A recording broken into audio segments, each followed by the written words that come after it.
dikasihi Tuhan Yesus Kristus. Selamat malam, salam sejahtera untuk kita sekalian. Tanpa terasa, 2 bulan, tepatnya 58 hari, kita telah melewati masa epidemi COVID-19.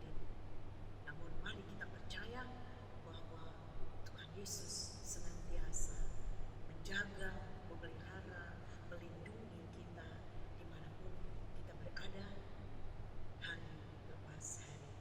Malam ini adalah malam ibadah keluarga. Khotbah akan disampaikan oleh Ketua Majelis Jemaat Mubini Immanuel Semarang, Bapak Pendeta Yorinawa Salawani SPH. Perikop dari pembacaan ini adalah terambil dari 1 Korintus 7 ayat 10 dan 11 dengan judul Perkawinan. Demikian firman Tuhan. Kepada orang-orang yang telah kawin atau tidak, bukan aku, tetapi Tuhan perintahkan supaya seorang istri tidak boleh menceraikan suaminya. Dan jikalau ia bercerai, ia harus tetap hidup tanpa suami atau berdamai dengan suaminya. Dan seorang suami tidak boleh menceraikan istrinya. Demikian firman Tuhan. Terima kasih.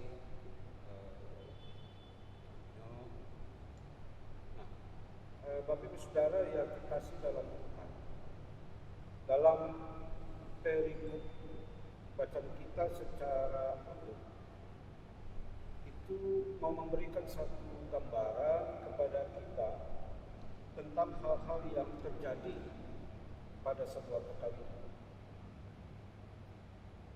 Pernyataan Paulus ini tentu terkait dengan keberadaan kota Korintus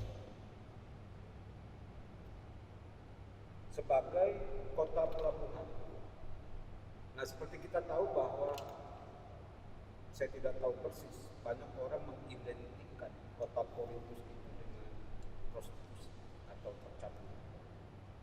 Ya, seperti jadi konteksnya ini adalah kota pelabuhan yang seringkali banyak orang mengidentikannya dengan prostitusi. Nah, seperti apa yang dikatakan oleh Paulus pada ayat yang kedua dalam bacaan kita secara utuh di ayat yang kedua, di sana Paulus katakan begini: tetapi mengingat bahaya percabulan, baiklah setiap laki-laki mempunyai istrinya sendiri dan setiap perempuan mempunyai suaminya sendiri. Nah, ini kira-kira apa yang mau dikatakan Paulus pada ayat yang kedua? Supaya bicara soal seks itu tidak diumbar. Itu sebabnya kata Paulus lebih baik kamu kawin. Seperti itu. Itu pada ayat yang kedua, artinya ada bahaya percabulan. Bagaimana laki-laki mempunyai istrinya sendiri dan setiap perempuan punya suaminya sendiri. Ini catatan penting ya, dalam bacaan kita ini. Nah, di situ Paulus menyinggung soal, sekali lagi, soal percabulan. Dan kalau kita bandingkan dengan 1 Korintus 6 ayat 15 sampai ayat 16, di situ Paulus sebenarnya ingin mengatakan bahwa dapatkah kita yang adalah tubuh Kristus ini dipakai untuk sesuatu yang tidak baik. Mungkin ibunya mau baca 1 Korintus 6 ayat 15 sampai ayat 16. Tidak tahukah kamu bahwa tubuhmu adalah anggota Kristus? Akan kuambilkah anggota Kristus untuk menyerahkannya kepada percabulan? Sekali-kali tidak.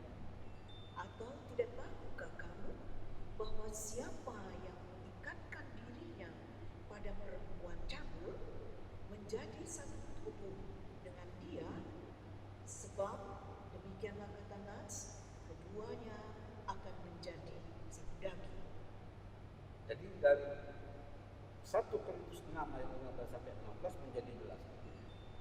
Supaya tubuh ini tidak dipakai untuk percabulan, maka kata Paulus hendaknya seorang laki-laki punya istrinya sendiri, seorang perempuan punya suaminya sendiri.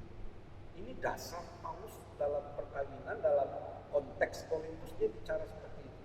Ada bahaya percabulan, ada bahaya pengumbaran seks. Nah, artinya dengan perkawinan hanya kepada istrimu sajalah, hanya kepada suamimu sajalah hal itu dilakukan, bukan dengan orang lain. Nah, dalam pemikiran Paulus berikutnya bahwa tidak dapat dipungkiri bahwa dalam sebuah perkawinan itu akan timbul persoalan. Jadi pertama dia katakan bahwa mengingat bahaya percabulan lebih baik kamu kawin. Tetapi persoalan berikutnya adalah Paulus sadar bahwa dalam sebuah perkawinan itu banyak persoalan yang akan dihadapi. Nah, oleh karenanya Paulus bahwa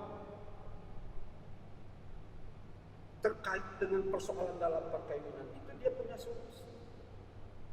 Solusinya apa? Memberi ruang kepada suami dan istri untuk merenungkan pergumulannya, persoalan mereka berdua. Itu sebabnya mereka, kata Paulus, masing-masing menjauhkan diri. Dan pada saat-saat seperti itu dia merenungkan apa yang salah pada saya. Misalnya suami berpikir apa yang salah pada saya, sang istri juga berpikir apa yang salah dengan saya. Tapi ketika itu, kata Paulus, maka berdamailah kamu dan teruskan perkawinan.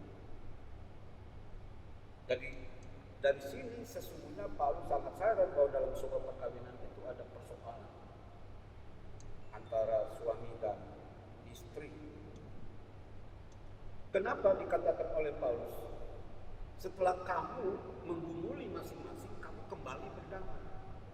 Sekali lagi, apa yang disampaikan Paulus ini karena ada bahaya percabulan. Kalau tidak berdamai satu dengan yang lain, akibatnya apa? Kebutuhan manusiawi secara biologis tadi itu akan hasratnya itu akan ditumpahkan ke tempat yang lain. Ya, percabulan itu tadi. Maka oleh sebab itu Paulus katakan, setelah kamu menggumuli, maka kamu berdamai kembali. Sekali lagi, ingat bahwa ada bahaya percabulan. Jadi Paulus tidak katakan bahwa kamu harus pisah atau pisah ranjang atau apa. Kalau dalam budaya kita ada namanya pisah ranjang. Itu selama-lamanya. Bukan itu yang dikatakan oleh Paulus. Tapi ada waktu di mana akhirnya kita sama-sama dengan rendah hati berdamailah satu dengan yang lain. Nah, ini salah satu solusi yang diberikan Paulus. Jadi perlu ada ruang, perlu ada waktu bagi suami istri untuk introspeksi diri, untuk mengevaluasi diri terhadap satu persoalan dalam rumah tangganya. Gitu. Hanya dengan cara seperti itu masing-masing akan menyadari apa kesalahannya masing-masing, mungkin juga kebenarannya masing-masing, tetapi pada akhirnya sama-sama merendahkan diri untuk berdamai satu dengan yang lain. Nah, tetapi Bapak Ibu Saudara yang terkasih di dalam Tuhan, bahwa jangan sampai juga kata Paulus dalam situasi seperti itu kita terjebak dalam godaan iblis. Nah, ini juga yang kata Paulus harus diwaspadai, karena kalau sudah kita tergoda oleh iblis, maka kita akan jatuh di dalam bahaya percabulan itu tadi. Nah, kemudian Paulus di sini memberikan penegasan dalam sebuah perkawinan. Dia katakan bahwa apa yang disampaikan tadi bukan aku tetapi Tuhan. Ya. Jadi dia menegaskan bahwa berdasarkan perintah Tuhan supaya seorang istri tidak diperkenan menceraikan suaminya. Nah, kalau sesungguhnya kalau kita mau bicara perkawinan dalam konteks pemikiran Paulus, kita juga harusnya baca dalam surat Efesus pasal 5 ayat 22 sampai ayat 24. Ya, tapi kita tidak akan membahas Efesus 5 ayat 22 sampai 24, tetapi sekali lagi kalau kita mau bicara perkawinan dalam konteks pemikiran Paulus, kita tidak bisa tinggalkan Efesus 5 ayat 22 sampai ayatnya yang ke-24. Juga sebenarnya surat Kolose 3 ayat 18 sampai ayat 22. Jadi Bapak Saudara nanti bisa baca-baca di rumah Efesus 5 ayat 22 sampai 24, kemudian juga tadi Kolose 3 ayat 18 sampai ayat 22. Karena kalau kita tidak membaca ini juga, kita akan sulit juga untuk memahami pemikiran Paulus tentang sebuah perkawinan. Nah, kalau kita lihat dalam Efesus 5 ayat 22 sampai 24, bahkan Kolose 3 ayat 18 sampai ayat berapa tadi? Ayat 22 ya. Sebenarnya di sana Paulus ingin katakan bahwa kesatuan suami istri itu bukan hanya kesatuan daging. Ini yang harus dipahami setiap orang yang melakukan sebuah perkawinan. Bahwa kalau dikatakan dalam perkawinan itu dipersatukan, sekali lagi bukan hanya dipersatukan secara daging, tetapi suami dan istri itu juga dipersatukan dengan Kristus. Atau di dalam pemikiran Paulus bahwa hubungan Kristus, hubungan dengan Allah dengan jemaat, bukankah itu juga seringkali digambarkan sebagai hubungan suami dan istri? Nah, itu sebabnya kalau Paulus katakan bahwa dalam sebuah perkawinan itu bukan persatuan daging, tapi persatuan dengan Kristus, itu karena sekali lagi bahwa perkawinan suami dan istri itu menggambarkan hubungan Allah dengan jemaatnya atau Allah dengan umat. Jadi Paulus pertama-tama mengajak setiap orang yang melakukan perkawinan harus berpikir bahwa antara mereka bukan hanya persatuan daging, tetapi persatuan di dalam Kristus. Seperti seringkali kita gereja pakai istilah apa? Yesus Kristus itu adalah kepala gereja dan jemaat itu adalah tubuhnya. Nah, inilah gambaran suami istri yang dianalogikan oleh Paulus sebagai tubuh Kristus. Kristus adalah kepala dan jemaat itu adalah tubuhnya. Suami itu kepala dan istri adalah tubuhnya. Itu makanya kalau kita bicara perceraian, mungkinkah kepala dan tubuh itu berjalan masing-masing? Jadi begitu, kalau kita tidak melihat ke sana, kita akan sulit memahami perkawinan dalam pemikiran-pemikiran Paulus. Bahkan kalau kita kembali dalam kisah penciptaan Hawa, itu dalam Kejadian 2 ayat 23 sampai ayat 24, bagaimana seorang Hawa itu diambil dari tulang rusuk seorang laki-laki Adam. Ya. Menjadilah manusia baru yang namanya Hawa. Ada manusia laki-laki, ada manusia perempuan. Manusia laki-laki disebut Adam, manusia perempuan disebut Hawa. Tapi apakah terus mereka sendiri-sendiri? Laki-laki sendiri, perempuan sendiri. Tetapi apa yang dikatakan oleh Adam, inilah tulang dari tulangku dan daging dari daging. Jadi Allah menciptakan manusia laki-laki, Allah menciptakan manusia perempuan, lalu kemudian Allah mempersatukan kembali laki-laki dan perempuan menjadi satu tubuh. Ya. Jadi inilah dasar-dasar pemikiran Paulus di dalam bicara tentang perkawinan. Artinya sekali lagi berdasarkan Kejadian 2 ayat 23 sampai 24 itu, bahwa perempuan itu adalah bagian dari laki-laki. Makanya kita bisa sedikit coba memahami kenapa sih Paulus ini suka bicaranya itu ke perempuan duluan. Makanya seringkali kaum feminisme itu kadang-kadang mungkin sedikit marah, sedikit iri. Kenapa kok perempuan terus jadi? Kayaknya kok perempuan ini seperti apa ya? Selalu didahulukan perempuan. Kalau seorang istri tidak boleh menceraikan suaminya, kenapa enggak dia katakan seorang suami enggak boleh menceraikan istrinya terlebih dahulu? Sesungguhnya sesungguhnya sedikit kita bisa mengerti karena sekali lagi bahwa perempuan itu adalah bagian dari laki-laki. Bagaimana mungkin yang bagian ini lalu dia bisa memisahkan diri? Nah, lebih lanjut kalau kita lihat selanjutnya dalam konteks bagaimana melihat bahwa perkawinan itu adalah gambaran dari hubungan Allah, hubungan Kristus dengan umatnya, bahwa laki-laki itu adalah kepala, dia yang ngatur, dia yang mengarahkan, dia yang membimbing, dia membina. Tapi dalam hal ini juga bagi bapak-bapak di rumah, juga sama kameramen yang ada, jangan bangga dulu ya kalau jadi laki-laki, jangan sok berkuasa. Karena ketika Paulus bicara bahwa suami itu gambaran Kristus, sesungguhnya makanya itu ada perintah yang berbeda tuh antara istri dengan laki-laki. Kalau istri suruh apa? Tunduk. Suami mengasihi seperti Kristus yang mengasihi.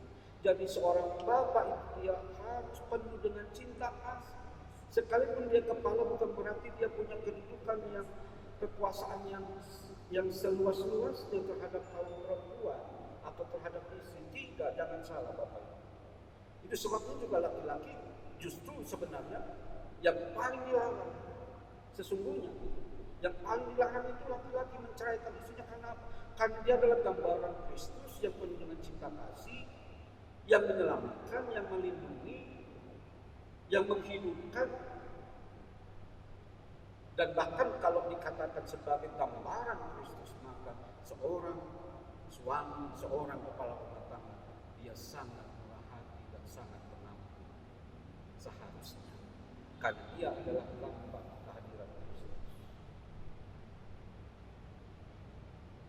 Seperti ini.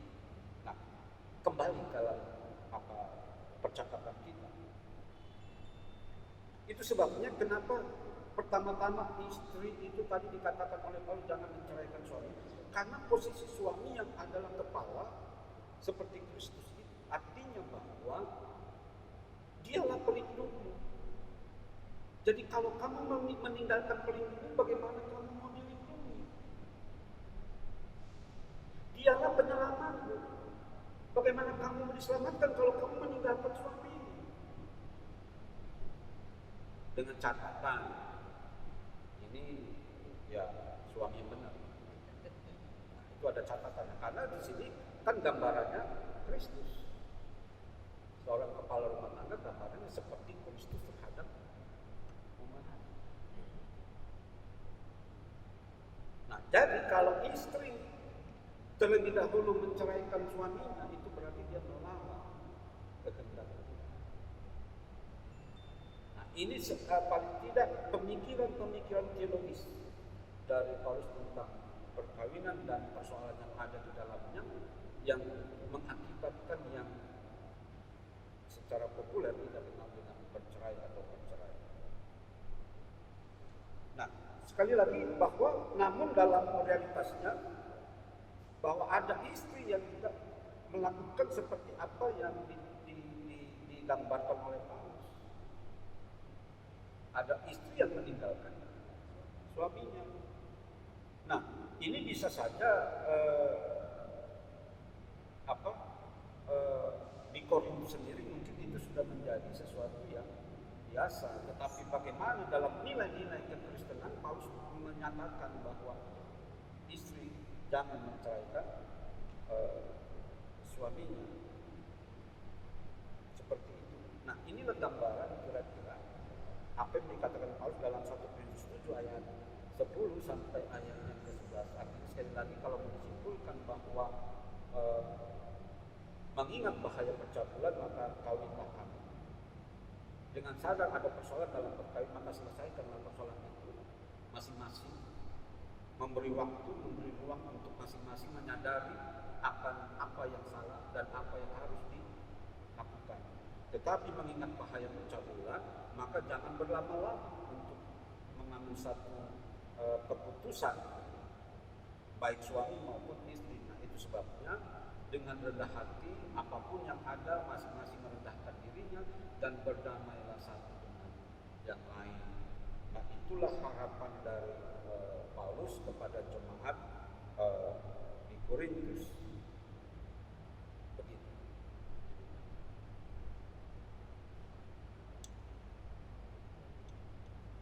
Baik Bapak Ibu, dari semua renungan yang sudah kita dengar bersama, mungkin Bapak Ibu juga punya pertanyaan, ada masalah di dalam perkawinan. Itu semua sudah digariskan oleh Rasul Paulus, dan pada saat ini ada Ibu Meli mungkin yang akan bertanya mewakili Bapak Ibu sekalian. Namun apabila nanti Bapak Ibu mempunyai persoalan, boleh di WA dalam warta jemaat yang sudah ada Bapak terima. Ibu Meli, ada pertanyaan? Baik, Pak Pendeta dan Ibu Nyo, terima kasih saya diberikan kesempatan untuk bertanya. Tadi setelah kita mendengar penjelasan dari Pak Pendeta, kita merasa mendapat pencerahan, di mana selama ini kadang-kadang dalam perkawinan atau di dalam rumah tangga sering terjadi permasalahan.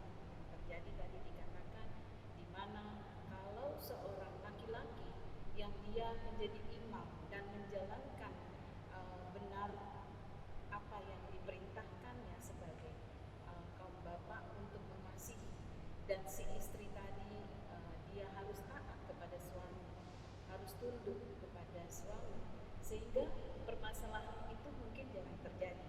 Tapi yang sering terjadi karena tadi dikatakan bahwa di tengah-tengah perkawinan itu ada masalah.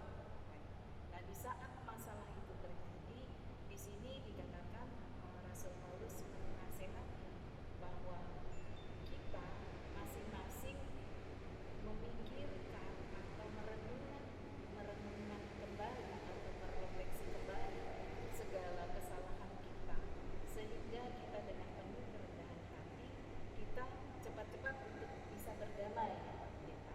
Nah, itu solusinya yang harus disikapi oleh kita, ya, khususnya bagi yang sudah berumah tangga. Tetapi kenyataannya sekarang, Pak Pendeta, di zaman sekarang ini ternyata perceraian itu ada, terjadi di tengah-tengah kehidupan. Bahkan itu bagi kita juga sebagai orang Kristen itu juga ada. Nah, sekarang perceraian yang sudah terjadi, bagaimana sekarang gereja menyikapi hal seperti itu? Iya, terima kasih Bu Meli. Jadi kalau kita kembali dalam bacaan kita, yang saya katakan tadi bahwa Paulus berbicara kepada jemaat di Korintus, di kota Korintus yang adalah kota pelabuhan yang seringkali diidentikan dengan prostitusi atau percabulan. Artinya bahwa perkawinan atau ketika kita bicara perceraian tidak bisa lepas dari sebuah konteks. Jadi pertama-tama harus kita lihat konteks di mana kita ada. Karena begini, kalau tadi pertanyaan Bu Meli, bagaimana sikap gereja? Apakah pasti mungkin Bu Meli mau katakan begini, apakah gereja setuju dengan adanya perceraian? Begitu ya? Kira-kira kan seperti itu, cuman dia malu-malu berkata. Ya. Jadi Bapak Saudara terkasih dalam ya memang perceraian itu ada dan bagaimana gereja harus bersikap. Yang pertama-tama begini, itu sebabnya saya bilang kita harus melihat konteks seperti ketika Paulus berbicara tentang perkawinan. Karena begini, kalau kita baca di ayat selanjutnya, di ayat 11 maksud saya, di ayat 11 dikatakan begini. Padahal di ayat 10 dikatakan bahwa seorang istri tidak boleh menceraikan istrinya. Tapi ayat 11, dan jikalau ia bercerai,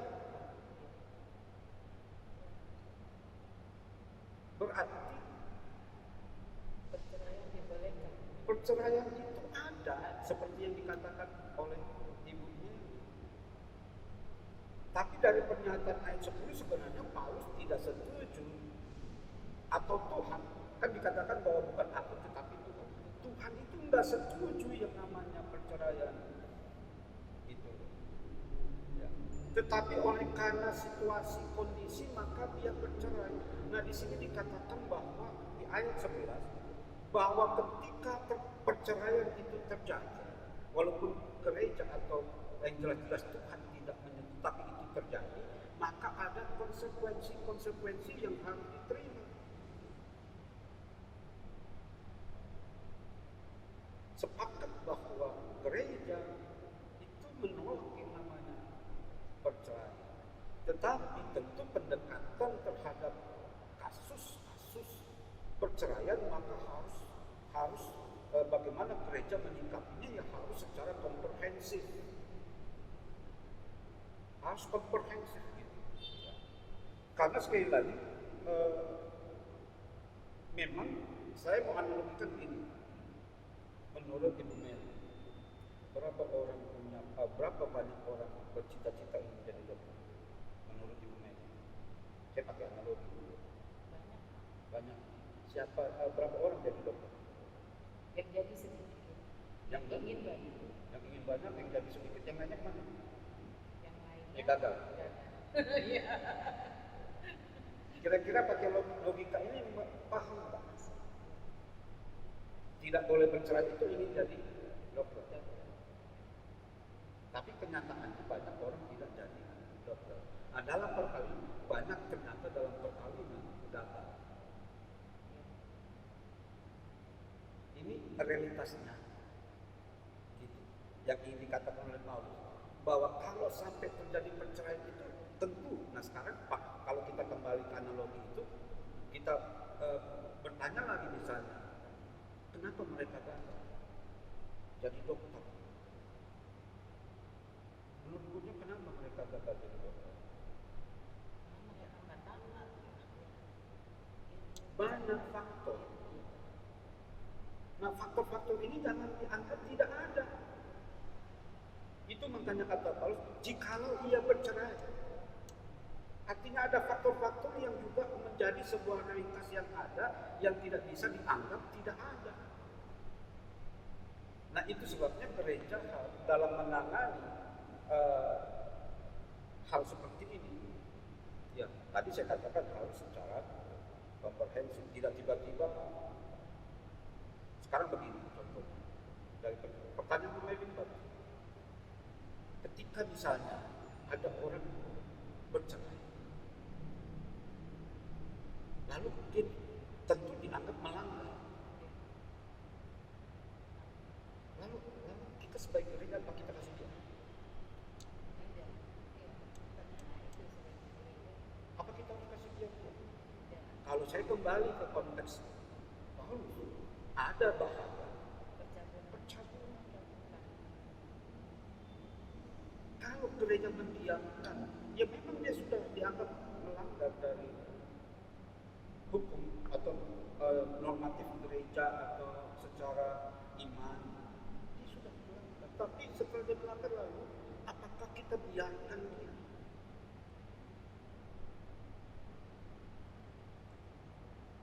Ini persoalan pastoral gereja yang sangat penting. Artinya bagaimana pastoral gereja itu menghadapi persoalan yang seperti itu, beratnya seperti itu. Tapi gereja harus punya sikap yang kata Meli tadi. Kita tidak bisa juga membiarkan mereka.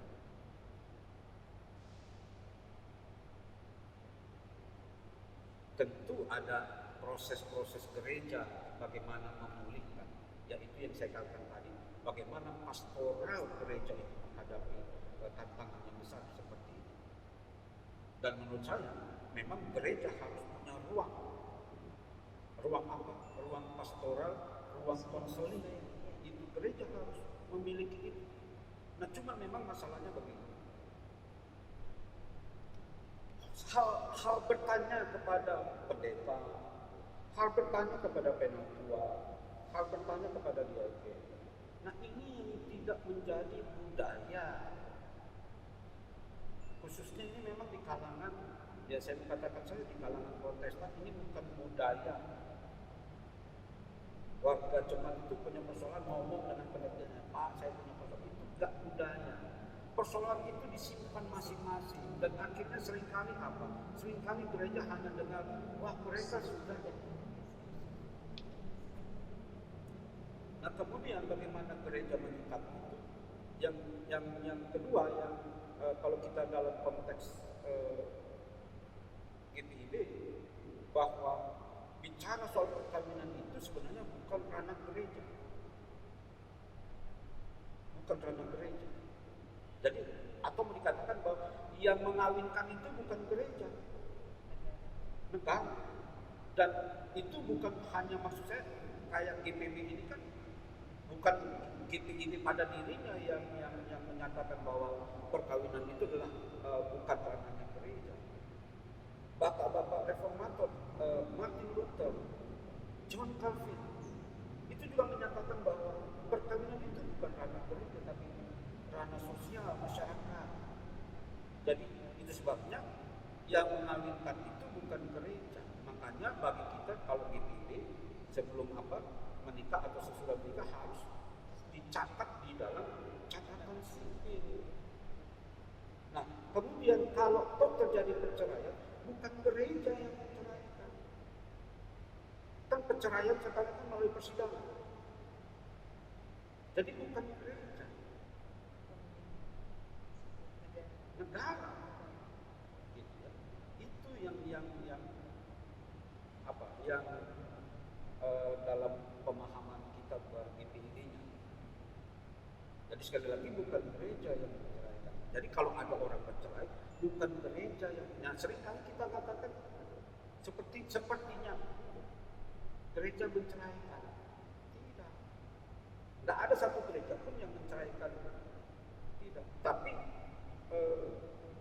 memang dari persoalan ini menurut saya ada langkah penting yang kedua adalah bagaimana gereja dengan sungguh-sungguh memberikan pengajaran, memberikan semacam pembinaan dalam keluarga, ya, betapa pentingnya hubungan suami istri itu seperti gambaran hubungan Kristus dengan kita. Kalau seandainya, kalau tadi dikatakan, kenapa kok banyak orang yang juga sudah dibilang jangan bercerai tapi tetap bercerai? Ya kalau Tuhan Yesus bilang apa? Kalau kan Tuhan Yesus juga pernah ditanya, kenapa Musa keluarkan surat cerai? Itu karena ketegaran hatimu, itu kata Tuhan Yesus. Itu karena ketegaran hatimu. Persoalan ketegaran hati ini kenapa bisa jadi tegar hati itu kenapa? Salah satunya adalah banyak orang tidak memahami, khususnya dalam perkawinan Kristiani, banyak orang tidak memahami bahwa kesatuan yang adalah juga kesatuan di dalam Kristus. Ini yang tidak banyak dipahami. Sekalipun yang dikatakan bahwa negara yang mengawinkan itu dagingnya, tapi sesungguhnya mereka juga disatukan dengan Kristus, atau mereka itu menjadi satu dengan Kristus. Jadi kalau Tuhan Yesus pernah katakan bahwa apa yang disatukan Allah tidak boleh dipisahkan oleh manusia. Jangan kita bikin manusia itu di luar diri kita. Yang memisahkan itu adalah kadang-kadang sebenarnya diri kita sendiri. Itu makanya tadi dikatakan itu karena ketegaran hati. Itu yang kata Paulus, kalau kamu sampai bercerai, sesungguhnya Paulus ingin bilang ini, kalau kamu sampai bercerai karena kamu tidak punya kerendahan hati.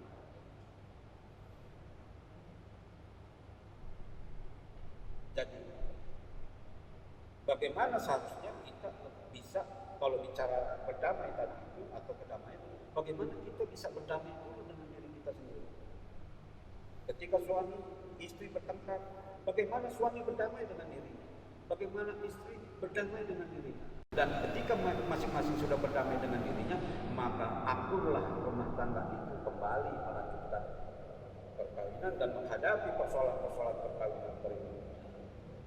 Jadi kesadaran ini Pak, yang harus dimiliki oleh kita yang sudah melakukan sebuah perkawinan. Ingat bahwa kita bukan hanya satu disatukan secara daging, tapi kita juga disatukan bersama Kristus. Kalau Kristus seringkali digambarkan sebagai kepala gereja, mari coba kita gambarkan bahwa Kristus adalah kepala rumah tangga kita.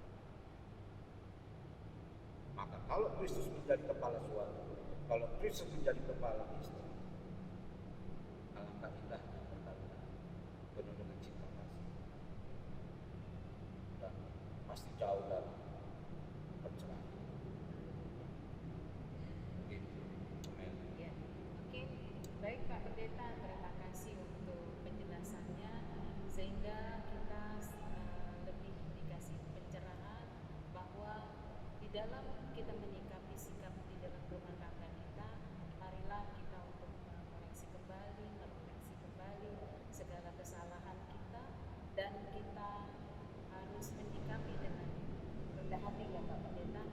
Nah, kita berdamai dengan diri sendiri, lalu kita berdamai dengan suami kita sehingga segala sesuatu dapat kita lewati. Terima kasih Pak Pendeta, dan perlu diingat bahwa tadi dikatakan, saya menarik sekali Pak Pendeta, untuk kita yang mungkin menghadapi masalah jangan malu dan takut bahwa ada tempat kita bertanya kepada Pak Pendeta. Nah, disitulah kita dapat dikuatkan, di mana kita satu dengan lain, ego dengan perasaan kita, masalah kita, tapi kembali kita dengan penuh kerendahan hati kita saling mengampuni, saling mengasihi, sehingga damai sejahtera boleh terjadi di tengah kita. Terima kasih Pak Pendeta. Terima kasih. Pak Pendeta, semua pertemuan ini menjadi berkah bagi kita sekalian, khususnya bagi Bapak Ibu yang saudara-saudari yang ada di rumah saat ini. Jangan takut bahwa gereja pun menyikapi apa yang terjadi di dalam rumah tangga kita.